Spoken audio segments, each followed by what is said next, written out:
Are you thinking of buying a 20 bead Rekenrek? My name is Amy Howe, and I am with Rekenrek 101, and I am incredibly passionate about this simple, versatile, tactile, hands-on mathematics tool. It's actually starting to become incredibly popular here in the UK. If you're wondering why is it? What's so different about this particular manipulative? Teachers tell me that they absolutely love it because it's mess free. Everything is contained. I kind of refer to it as my all-inclusive tool. The benefits of this particular visual versatile tool is more than just the name. The name being Rekenrek. Lots of people call it a counting rack, but there's so much more we can do with this. For me, it is the tool to really have a deeper understanding of number sense. Not only can we see where children have misconceptions, but then once we know where those are, we can begin to fix them. Yes, it is a counting tool. Yes, it does addition and subtraction up to 20.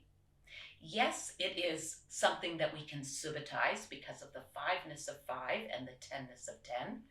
We can teach place value. One of the most popular courses that I do is on mental math strategies, which is teaching children to show me what's going on in their head when they are actually calculating. So for me, it's a no-brainer. A 20 bead Rekenrek is a must-have in your classroom. So here's what I'd like to demonstrate for you. I talked earlier about how it increases number sense. This is a particular daily activity that I do with students so that I can kind of get into their head and see, what do you know about a number? What I ask students to do is, of course, begin in ready position so that their red beads are ready to go. And then I give them a number. For today, let's use 17. So they complete the digits 17.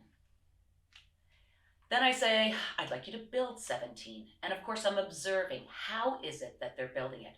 Are they confident in knowing 17 and being able to build it instantly? Or are they the kind of student that are still counting one by one to get to 17? So observation is really important. But once they've built 17, I then ask them to show me on the card. So they're going to draw around and show me what they built on the Rekenrek. That way they can look at the tool or they can look at the pictorial. Now comes the abstract of the CPA approach, because my question to them is, what do you know about 17? And I want them to dig a little bit deeper, other than just knowing it's 1 10 and 7 ones.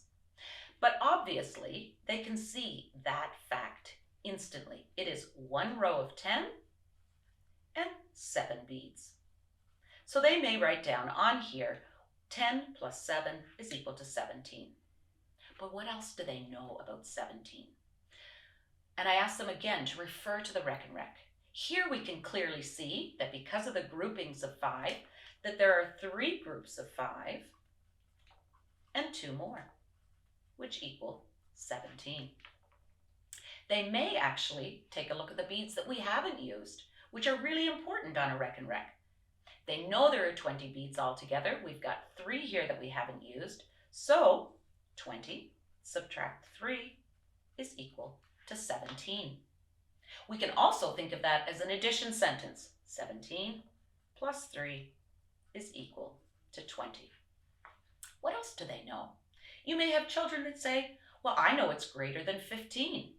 Fabulous. How can we show that in an abstract way? We can say that 17 is greater than 15.